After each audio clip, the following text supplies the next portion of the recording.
Fadak was the smoking gun that this government is illegitimate, that this was a coup d'etat, that those behind this political upheaval were imposters and liars.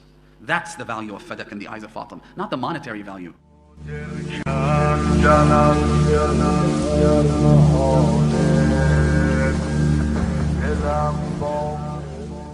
Ibn Uthaymeen actually says that Fatima was a little obsessed with the material world.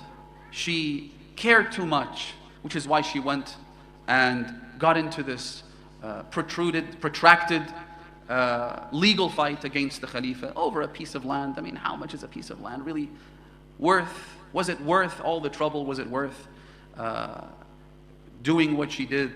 Ibn Uthaymeen, who was a senior mufti in the Kingdom of Saudi Arabia.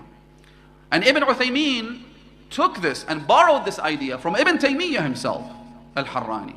Ibn Taymiyyah clearly says in his book Minhaj al-Sunnah, which is the gospel of many nawasib and enemies of the Ahlul Bayt alayhim as-salam, he says in his book that Fatima was obsessed with material possessions, and she went and got into this legal dispute with the Khalifa over a piece of land.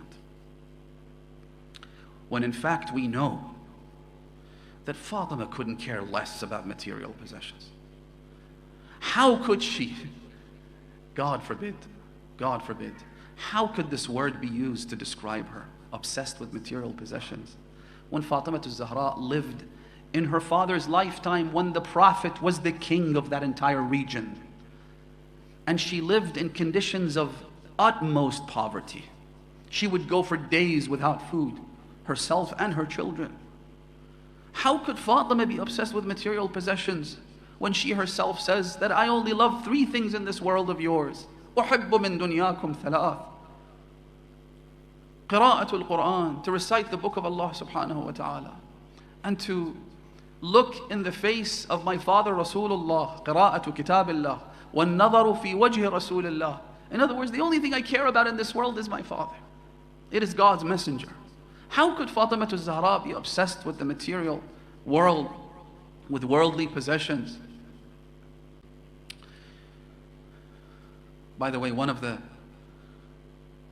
proofs that Fatima Zahra wasn't interested in Fadak as a piece of land, but rather Fadak was the smoking gun that this government is illegitimate, that this was a coup d'etat, that those behind this political upheaval were imposters and liars. That's the value of Fadak in the eyes of Fatima, not the monetary value. Why? Because both Shia and Sunni have all reported that when the holy Prophet of God was on his deathbed, Fatima Zahra was crying. Aisha narrates that the holy Prophet whispered something in the ear of Fatima which made her cry.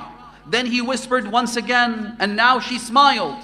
So I asked her, what did the Prophet say to you? She said that the first time he told me that I will die from this sickness, from this lethal poison that's been administered. So I cried. And the second time he told me that I would be the first person to do what?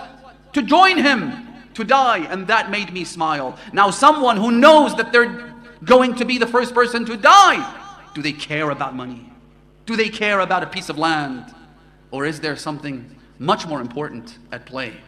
Is there an argument that is being made, a case that is being made that will stain the hideous face of this khilafah until kingdom come? And that was the value of Fadak. Fatima Zahra is making that case crystal clear for generations and generations to come. Again, a stain that could never be wiped off that hideous face. منو دل کندن از دل بر محاله منو دل کندن